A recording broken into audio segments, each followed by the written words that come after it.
네, 그래서 두 번째 시간. 자, 여러분이 복습하실 때 어떻게 하면 되냐? 일명 RGB 공부법이라고 했잖아요. 여러분이 수준과 니즈에 맞게 알아서 본인이 보고 싶은 대로 보면 돼요. 근데 가장 쉬운 수준, 즉 그냥 진짜 중간고사 2주 전, 1주 전이니까 지투 그래도 공부는 해야지 라는 느낌으로 복습하는 법 알려드릴게. 자, 이렇게 가. 오케이. 태양경선 빨간색 글씨 위주로. 이거 순서 잘 모르겠고, 생성 순서는 성운이 먼저 원반이 나중이다. 그치. 원반이 있고 성운이 아니다. 이렇게 쭉쭉 보다가 태양 만들어지고 행성 만들어지지. 그쵸? 그 중에서 되게 중요했던 건 마그마 바다. 겁나 뜨거워서 다 녹아서 알아서 밀도 차에 의해서 분류됐던 그거. 그래서 마그마 바다에 대한 얘기 다시 등장하고, 그러니까 밀도가 나오죠. 밀도 비교. 당연히 멘틀 핵 중에 누가 크죠? 그럼 당연히 핵 크고. 이거 좀 강조했었잖아요. 지각과 바다 중에는 뭐가 먼저다? 지각. 그러니까 그릇이 있어야 물을 담잖아요. 그죠? 그러니까 지각 먼저, 바다 나중. 대기 형성. 빨간색. 얘는 좀 중요해. 왜냐면 하나의 그래프를 지금 세 슬라이드에서 얘기하고 있잖아요. 그러니까 이건 좀 중요하겠다. 이거 좀 잘 봐야겠구나. 질소. 안정적이니까 노잼 넘어가. 이산화탄소. Y축 보시면 알겠지만은 수만 배 감소했잖아요. 그래서 수만 배 감소한 그 이유 두 가지 뭐라 그랬죠? 첫 번째? 엄청 대기가 많았던 게 어디 갔다? 바다 가고, 또 바다에서 석회암으로 좀 섹시한 말로 직권에 고정됐다라는 표현을 쓴다 했죠. 두 번째는 생물체가 광합성을 한다. 그래서 광합성이라는 건 뭘 쓰고 뭘 뱉어요? 이산화탄소를 쓰고 산소를 뱉으니까 이산화탄소의 감소에 기여했을 거고, 또 산소의 증가에도 기여했겠죠. 그래서 산소가 증가한 그 이유가 광합성 똑같은 이유잖아요. 그죠? 여기서 약간의 그 지투하실 분들 좀 디테일하게 보셔야 되는 게 뭐였냐면, 대기 중에서 잰 거라 그랬죠. 요거는, 이 정보는. 그래서 대기에 처음으로 산소가 조금 관측될 만한 양이 등장했던 요 시기가 대충 여러분이 알고 있는 지원 수준에선 C1 사이쯤이라고 생각하면 돼요. 약 25억 년 전. 학자마다 관점이 좀 다르긴 한데 거의 일반적으로는 시생과 원생의 기준을 이 산소가 대기 중에 나왔던 시기로 보는 사람이 많습니다. 그냥 듣고 흘려요. 어쨌든 중요한 거, 여러분이 지원 수준에서는 이 A 시기에 그럼 최초의 생명체가 탄생했을까요? 아니죠. 최초의 생명체는 단세포였을까요? 다세포였을까요? 당연히 단세포.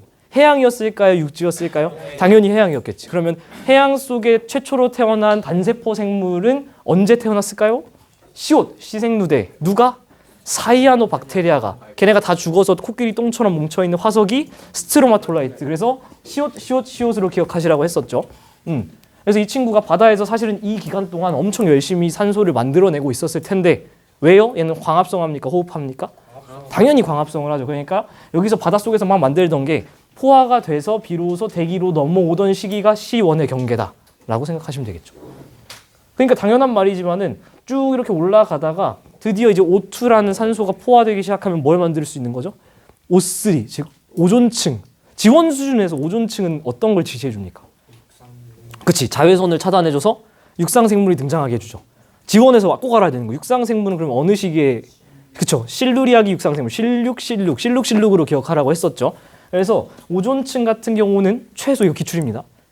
육상생물이 실루리아기에 등장했다라는 건 배리어가 되는, 방패가 되는 그 오존층은 실루리아기보다 먼저 있었다, 이거 기출입니다. 이건 아셔야 되는 거예요. 실루리아기보다 오존층은 먼저였다라는 것만 기억하시면 되는데, 지투에서는 좀 더 디테일하게 그 시기가 정확히 언제다? 약 4억 년 전이다라는 걸 알고 계시면 좋아요. 왜냐하면 고생대는 5.5억 년 전부터 정도 시작하잖아요. 그래서 그거보다 조금 1.5억 년 지났을 때 오존층이 만들어졌구나. 이것도 지금 굉장히 디테일하게 복습한 건데, 사실은 벌써 이렇게 하면 지난 시간에 한 거 끝이죠. 이런 식으로 그냥 슥슥슥 읽어주시면 되는 거예요. 아시겠죠? 자, 오늘 지구 내부 에너지. 여러분 쫄지 마세요. 말이 어려운 것뿐입니다. 지구 내부 에너지, 지구 안에 있는 에너지라는 뜻이잖아요. 지구 내부에 저장되어 있는 열 에너지. 뭔 얘기냐면, 우리가 지구가 막 충돌과 병합, 엄청 뜨거우니까 무슨 상태에 있었다 그랬죠? 마그마, 바다 상태에 있었잖아요. 그때 걔가 지금까지 엄청 뜨거웠던 애가 지금까지 다 식어서 차갑게 됐을까? 아니, 아직도 조금 따뜻하게 남아있는 상태겠죠. 그거 말하는 거예요. 지구 내부에 저장된 열 에너지. 물론 그 외에도 여러 가지 요인이 있지만 지구 내부의 온도가 약 4,000도에서 5,000도 정도라고 합니다. 근데 이 감이 잘 안 오죠. 여러분이 상상하는 제일 좀 뜨거운 게 보통은 용광로 생각하잖아요. 용광로의 온도가 대충 어느 정도게?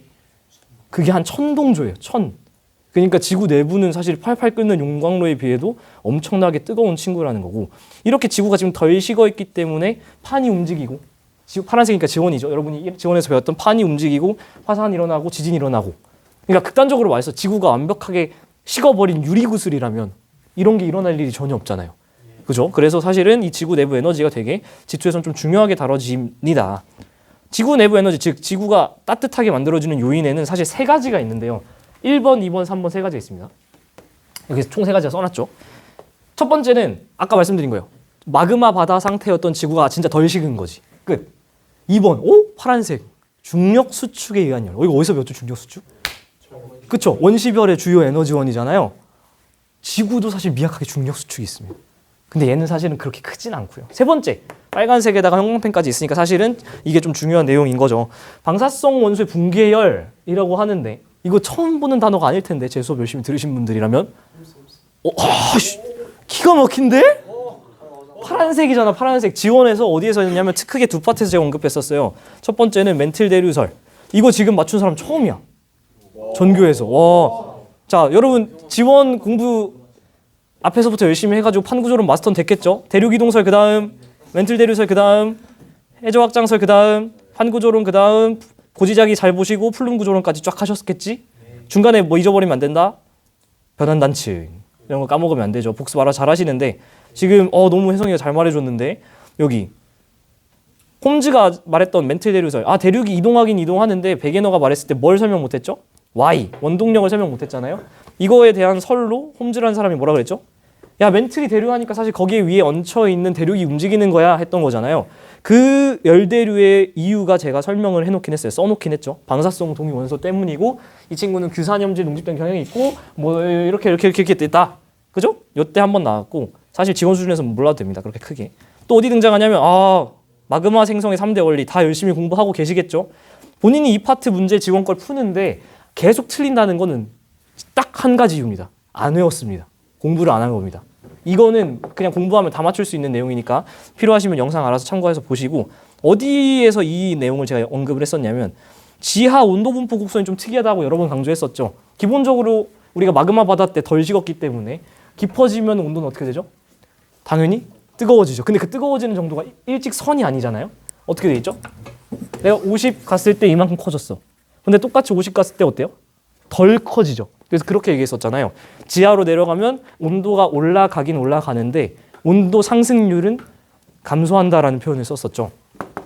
이렇게 그려지는 이유 자체가 각 지점, 지각 멘틀 외핵 내에 들어있는 이 방사성 동위원소의 양이 달라서 그래요. 그래서 이것도 사실 얘는 사실 제대로 이해하려면 G2 내용이니까 알고 있으면 좋고 몰라도 상관은 없다.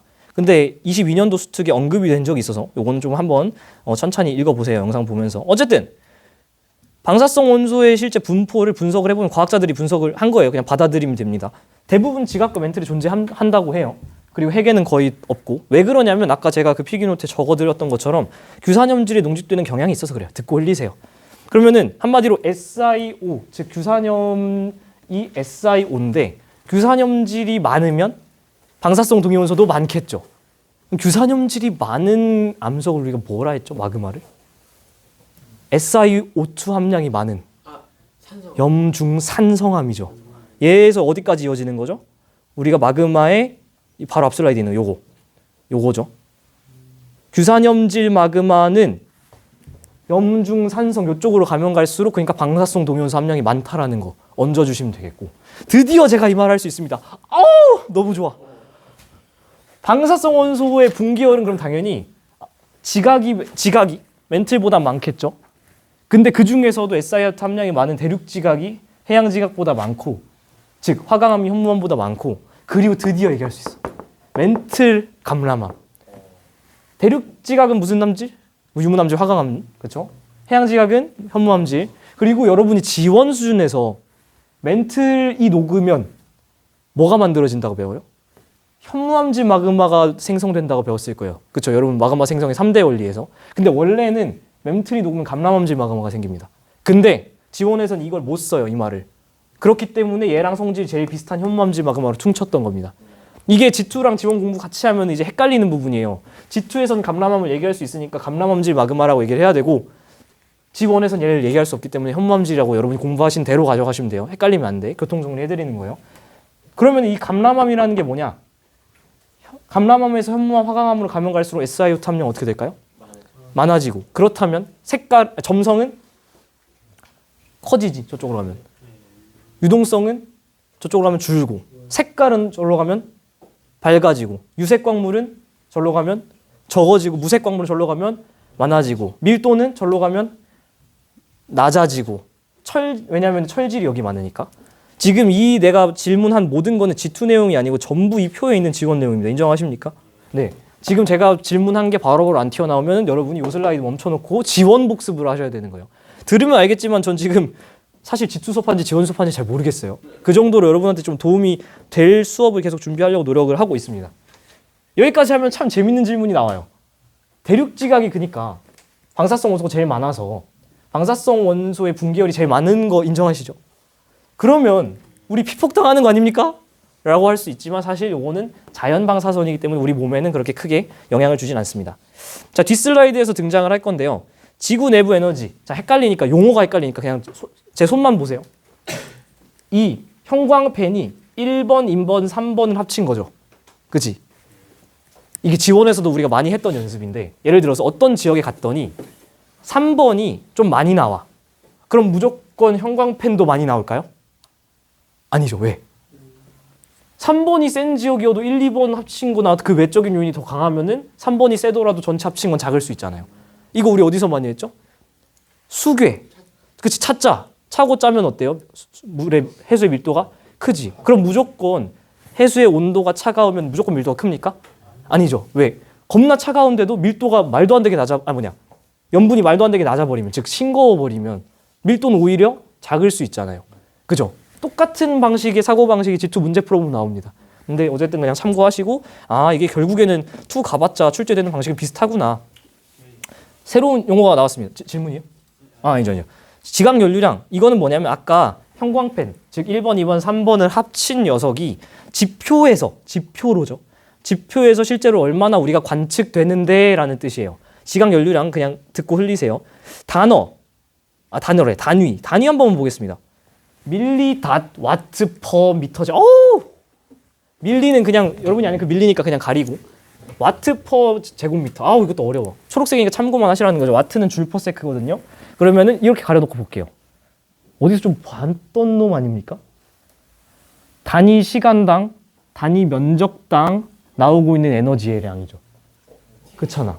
사실은 그치 태양 광도라던가 슈테판 볼츠망 써놨잖아요. 여기서 봤던 식이죠. 그러니까 이게 우연의 일치가 아니고요. 물리학자들이 어떤 흑체라고 가정한 두 천체들을 비교할 때 제일 많이 하는 게 1m, 1m 잘라서 딸깍 1초 동안 나오고 있는 그때 에너지량을 비교하는 게 관례적인 비교 방식이라서 그렇습니다. 그래서 지구에서 결국엔 지표면에서 얼마나 안에 뜨거운 게 기어 나오고 있는지 1초 동안 요 1m, 1m에서 나오고 있는 에너지로 비교하는구나. 그리고 걔가 그냥 용어가 조금 어려운 것뿐이지 지각 연료량이라고 얘기하는구나. 됐죠? 그래서 지각을 통해서 이 에너지가 전달되기 때문에 에너지 전달 방식 3가지 상식으로 알고 계시죠? 전도, 대류, 복사 중에 얘는 뭐 어떤 방식으로 될까요? 당연히 전도겠죠. 왜냐하면 지각은 고체니까. 자, 제가 앞에서 수계를 통해서 예시 드렸던 게 바로 이 빨간색 2번입니다. 빨간색이니까 좀 보셔야겠죠. 그래서 실제로 학자들이 온도계 꼽고 물론 진짜 꼽진 않았겠지만 계산을 해봤더니 지각 연료량은 해양 지각이 대륙 지각보다 더 많이 나옵니다. 어머? 아까 우리 분명히 앞쪽 슬라이드 컨트롤 C, 컨트롤 V 한 건데 방사성 원소 같은 경우는 어디가 많다 그랬죠? 화강암, 현무암, 감람암순, 즉 대륙 지각이 해양 지각보다 많았잖아요. 그럼 3번 요인이었잖아요. 아까 세 번째 요인만 비교해봤을 때는 뭐가 더 많이 온도가 많아야 되죠? 대륙 지각이 많아야 되잖아요. 근데 실제로 꼽아가지고 봤더니 뭐가 더 크다? 뒤집혔다. 해양이 더 크다. 그럼 어떻게 해석하면 되는 거죠? 어렵게 생각할 필요 없어. 방사성 원소의 분계열은 대륙 지각 자체가 많은데 왜 지각 연료량은 해양 지각이 더 많을까? 이거 외에 다른 열의 공급이 있나 보지 뭐. 지원에서 연습 많이 하던 사고방식이잖아요. 왜 그런가? 걔는 심플하게 이 그림 보시면 이해가 될 겁니다. 해양 지각 두께가 어느 정도죠? 10km 내외 정도는 감을 잡아주시면 돼요. 대륙 지각은 30km 정도보다는 두꺼워요. 즉 두께는 누가 더 얇죠? 해양 지각. 그러니까 아래 덜 식은 녀석이 달궈주기 좀 더 용이하다는 거지. 그래서 사실은 방사성 원소 외에도 이런 식으로 진짜 뜨거운 물질이 올라오는 거에 의해서 달궈지는 영향도 지표면에서 체크가 되고 있다. 그래서 뭐 쉽죠? 지각률량 말이 어려운데 그냥 온도라고 봐도 돼요. 진짜 쫙 이렇게 가다가 이렇게 내려가고. 사실 여러분 수준에서 훨씬 중요한 건 이거죠. 해령 보자마자 키워드가 뭐죠? 대칭 좋고 발산 좋고 문제 풀 때 사실 실질적으로 도움되는 건 나의 영살. 이거 딱 보자마자 여기 자르면 나이 0살이잖아요. 응애나 아기 해양지각 하면서 나오니까. 멀어지면 나이는 늘고요. 온도는 줄고요. 해저 퇴적물의 두께는 늘고요. 작년에 등장했던 수심은 깊어집니다. 공부 잘하고 있나요? 체크하세요. 수심 빠졌으면. 멀어지면 수심 깊어진다는 데이터가 나왔었습니다. 해구 그렇게 되고 호상열도 여기 잠깐 온도 올라가는 이유는 여기서 물 포함 용융점 감소로 인해서 멘틀이 녹아서 현무암질 마그마 생성된다고 지원해서 배우지만 G2에서 엄밀히 얘기하면 사실은 감람암질 마그마죠. 그리고 올라가가지고 온도 상승으로 인해서 또 녹여주고. 그래서 얘를 또 온 지구상 봤을 때 여러분이 이거 또 지원이야. 지원 공부 열심히 하신 분들이면 보이실 텐데 진한 쪽이 뜨겁다는 거잖아요. 이 그래프 보시면 진한 그래프 즉 지구상 뜨거운 지점들이 어디에 해당합니까? 그치 발산형 경계들에 해당하죠. 해양판과 해양판 발산형 경계 대표적인 게 대서양 중앙해령과 동태평양 해령 그쵸? 그리고 대륙판 발산형 경계는 여기 동아프리카 열국대랑 종종 출제된 아이슬란드. 동아프리카 열국대 같은 경우에는 여러분 이렇게 잘라서 확대돼서 문제 많이 나오죠. 그리고 작년 수특 2점짜리 한번 보세요. 아이슬란드 형성 과정 출제되는 거 있습니다. 네, 기억나시는 분들 계실 거예요. 공부 이렇게 하는 겁니다. 됐죠? 자, 이렇게 하면은 지구 내부 에너지와 그게 실제로 관측되는 지각 연료량까지 끝. 요 슬라이드는 그냥 재밌습니다. 그래서 우리가 실제로 파내려 갈 수도 없는 지구 내부를 어떻게 연구를 하느냐 과학적인 방법인데요. 직접적인 방법은 말 그대로 그냥 파는 거죠. 얘를 그냥 파는 건 무식해 보이니까 좀 더 유식해 보이는 말로 포장하면 시추죠. 근데 인류가 지금까지 판 최고 깊이가 한 10에서 15km밖에 안 돼요. 근데 해양지각 두께가 대충 얼마? 10km 내외. 대륙지각 한 30km보다 커. 저런 산 보세요. 산은 훨씬 두껍잖아. 그러니까 사실 이만큼 파봤자 어디까지밖에 못 판 거죠? 멘틀 구경도 못 한 겁니다. 그리고 초록색 참고만 너무 비싸요. 제가 이거 여러분들을 감 좀 잡게 해주려고 제가 대학교 때 들었던 이 수업 자료를 좀 찾았는데 이게 지열에너지 공학이라는 공대 수업이었거든요. 이거를 들었다가 그냥 공대생들한테 처참하게 처발린 그 기억이 있는데 슬라이드 보시면은 드릴링 코스트 그러니까 시추하는 데 드는 비용이라고 써 있고요. 소단원 면이 챌린지스죠. 무슨 뜻이죠? 도전, 역경, 한마디로 어려운 점이라는 거예요. 지열에너지 공학이라는 과목에서 저 이 과목이 제일 인상 깊었던 게 지열에너지 공학 하면 뭔가 그거의 장점만 막 얘기해 줄 것 같잖아요. 근데 이 수업은 지열에너지 공학이 좋지만은 않다를 같이 알려줬어요. 그래서 왜 안 좋냐 그 여러 가지 이유 중에 하나였는데 보시면 알겠지만은 금액이 엄청납니다. 환전해왔어요 여러분. 5km당 133억 2,500만 원보다 더 들 수도 있다. 왜냐면 부등호 보시면 알겠지만. 그러니까 1km 파는데 25억? 그러니까 미터 단위로 지금 단위가 엄청난 거죠. 그래서 시추는 사실 상당한데 여러분 뭐 이거는 그냥 재미 포인트. 여기 작년 말에 이렇게 가다 보면 저기 막 구멍 뚫려 있었잖아요. 학교가 돈이 많은가 보다라는 생각이 듭니다. 예. 뭐 한번 그냥 해석되는 분들은 읽어보세요. 여기 땅을 파면은 당연히 뭐 아래 저수지도 만들어지고 그래가지고 싱크홀 같은 게 생길 수도 있고 뭐 다양한 이유가 있잖아요. 이런 것들을 대학교 때 또 배울 수 있으면 좋을 것 같아요. 직접적인 방법이 또 멘틀 포획감 있죠. 어디서 들어봤죠 이거? 그치. 부기 세트, 관포 세트 했잖아. 이거 매우 중요합니다. 여러분 얼마나 또 공부 잘했나 한번 체크해 봅시다. 부기 세트, 관포 세트 제일 기본적인 세팅에서는 얘네 순서 맞추는 거죠. 그치? 자, 왼쪽 그림 순서 ABC 순서 어떻게 됩니까? 네? A 있었고 B 들어온 다음에 부적합면에 나란하게 깔려있는 기저감을 보니 A, B 있고 그치 융기했다가 깎여서 침식받고 침강해가지고 C 쌓인 거죠. B, C 사이엔 엄청난 시간 간격이 있겠죠. 그치? 공부 진짜 많이 했는데? A, B 그 다음 C겠죠. 부정합 다음. 그 다음 얘는요? A랑 C가 있었는데 B가 뻑 관입하면서 원래 있던 A랑 C를 뜯어먹은 거죠. 그래서 A, C, B 여기까지는 참 잘하셔. 그래서 실제로 이렇게 보여주고 순서 맞춰주세요 하면은 여러분 뭐가 먼저고 뭐가 나중일까요? 배경이 먼저 아니면 들어간 게 먼저? 당연히 배경이 먼저고 얘가 이렇게 나중에 들어갔겠지. 이거까지 잘한다?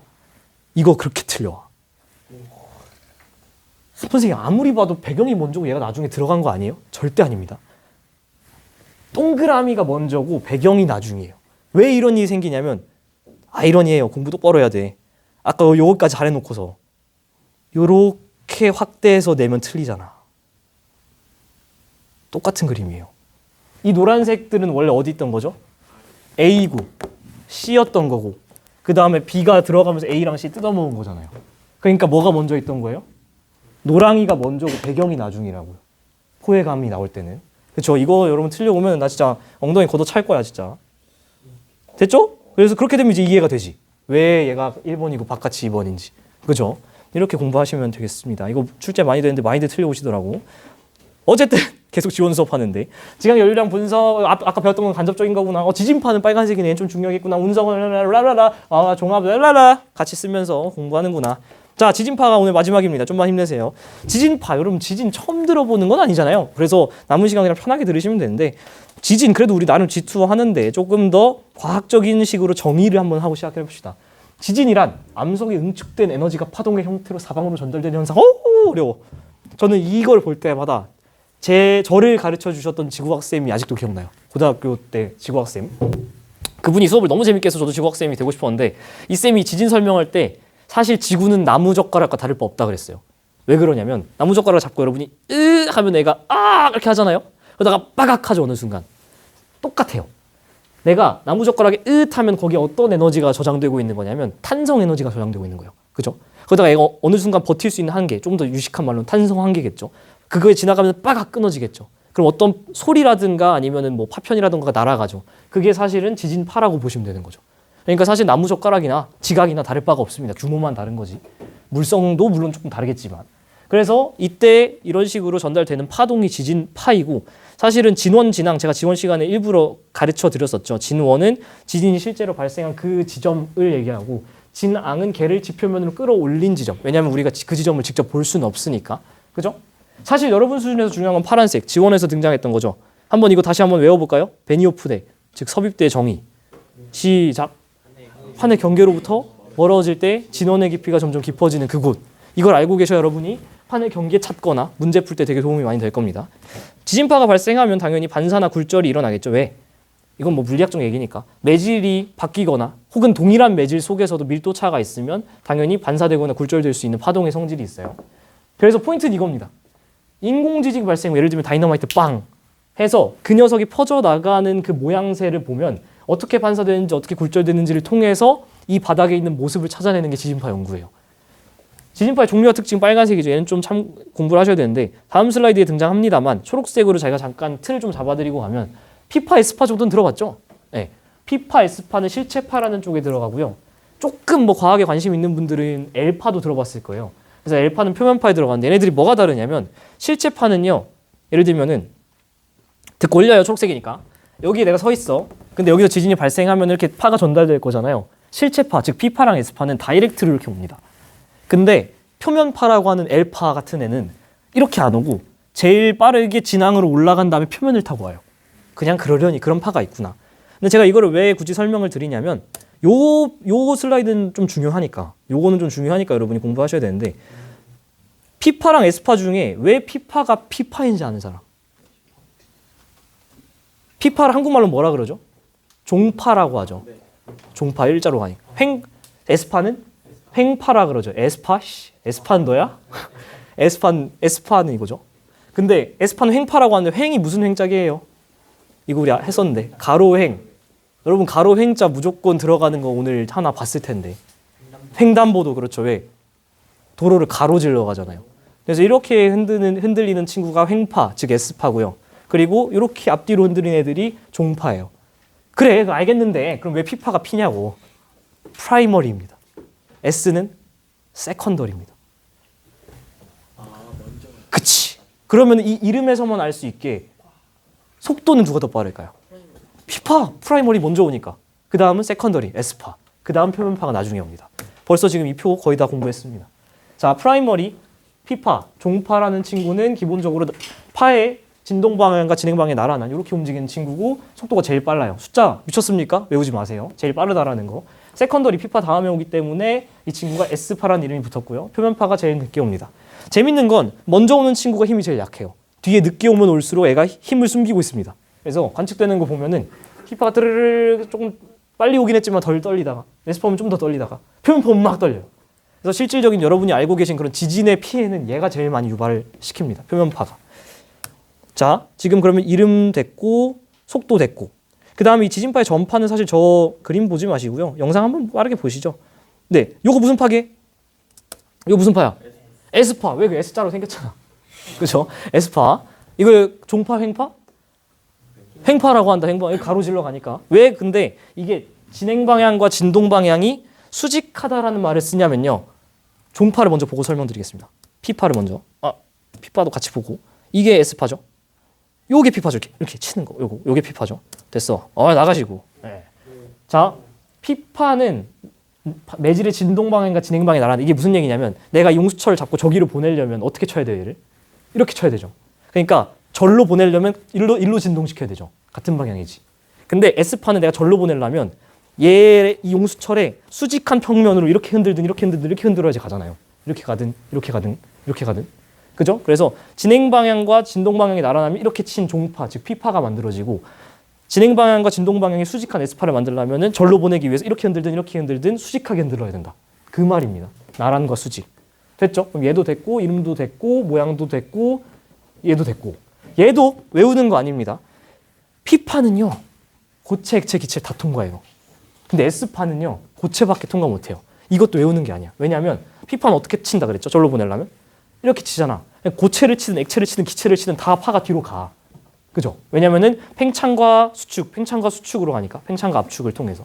근데 S파는 왜 고체밖에 안 되냐면 고체 잡고 수직하게 흔들어서 절로 보내야 돼. 줄넘기처럼. 걔는 물질들이 쫀쫀하니까 가잖아요. 이렇게 흔들면. 근데 액체는 치면은 멀리 못 가. 기체는 더 멀리 못 가겠죠. 그죠? 내가 무슨 흰 수염이야? 시공간을 치면은 막 가게? 안 가죠. 그래서 고체밖에 안 되는 특징이 있습니다. 그래서 뭐 어쩌라고? 졸라 재밌는 얘기. 앞에서 했던 얘기랑 뒤에서 있던 얘기 합치면 인공지진을 발생시켜요. 빵. 그래서 P파랑 S파가 전파되어가는 과정을 볼 거잖아요. 지각, 멘틀, 외핵, 내핵 중에 유일하게 물성이 다른 게 뭐죠? 이응. 외핵이 액체잖아요. 그래서 S파는 지각, 멘틀까지 속도가 있다가 외핵이 들어가면 속도가 0이 됩니다. 그걸 통해서 사실은 외핵이 액체인 걸 알아내는 거예요. 신기하죠? 자, 마지막 슬라이드입니다. 지진계 도달 순서. 당연히 뭐가 제일 먼저 오죠? 프라이머리가 그 다음에 세컨더리 오고 표면파가 온다. 그 세기 자체는 한 줄 더 써놔야겠다. 세기 자체는 누가 좀 세다? 표면파가 좀 세다. 제일 많이 나오는 G2 기출이 뭐냐면 여기 딱 요식이 찍어놓고 이때 지진이 발생했겠네요. 그죠? 에이, 지진은 저 앞에서 발생했고 관측지로 날아오는 동안의 시간이 필요하잖아요. 그러니까 요건 P파가 도착한 시간이지 지진 발생의 시기는 얘보다 더 앞쪽에 있을 거다. 그죠? 그리고 P가 먼저 오고 S가 나중에 오다 보니까 둘 사이에 딜레이가 생기죠. 이걸 좀 유식한 말로 PSC라고 하는데 이건 좀 외워놓으세요. 이거 그냥 노란색이니까. PSC가 크면 클수록 지진이 발생한 그 지점인 진원으로부터의 거리가 멀어요. 얘만 이해시키고 끝낼게요, 오늘 수업. 만약에 지진이 발생한 진원이 내 발 밑에 바로 있어요. 여기 내가 지금 거의 서 있어. 그럼 P파랑 S파랑 둘 다 도착하는 시대 0초겠죠. 그러니까 둘 사이에 시간 차이가 없죠. 내가 어느 정도 거리가 생기면 둘 중에 뭐가 먼저 올까요? 당연히 프라이머리가 먼저 오죠. P파가 오고 S파가 오니까 그 둘 사이에 시간 딜레이가 생기죠. 그럼 내가 더 멀어지면 그 시간 딜레이는 더 길어지겠죠. 더 멀어지면 시간 딜레이 PSC가 더 길어지겠죠. 그러니까 측정 결과인 PSC만 놓고 봤을 때 얘가 다른 지역보다 길게 측정된다면 나는 다행히 저 지진으로부터 좀 멀리 있는 거구나 까지 파악할 수 있습니다. 여러분이 지원 공부할 때는 이 정도 수준의 뇌만 쓰면서 공부했을 거예요. 근데 잘 들어요. G2 선택을 할 사람도 있으면 G2는 여기부터입니다. G2 하실 분들이면 이제부터 조금 달라지는 건데 그래 뭐 정성적으로 즉 수식 없이 이해하는 것까지는 알겠어. 근데 G2는요 이런 식의 이런 류의 수식들이 바로바로 그냥 툭툭 머릿속에 외워져 있어야 됩니다. 근해 공식처럼. 그러니까 어떤 식이냐면 기억. D는 얼마다. 얘네 주고 바로 자료 해석해서. 그죠? 이 그래프랑 같이 해가지고 T 읽어낸 다음에. 오케이? 이런 게 G2예요. 그러니까 이 식을 줍니까? 미쳤어요? 당연히 안 주지. 근데 이런 류의 식들이 온 단원에 온 범위에 산포되어 있습니다. 걔네들을 여러분이 30분 동안 20문제를 뽑아 쓰면서 계산해내고 실수하지 않을 자신이 있다면 G2를 해도 된다. 그래서 색깔이 좀 다르지만 딱 봐도 여러분 머리가 슬슬 아프죠? 여기까지 하고 소개만 하고 마무리하도록 하겠습니다. 네, 고생하셨습니다. 뿅.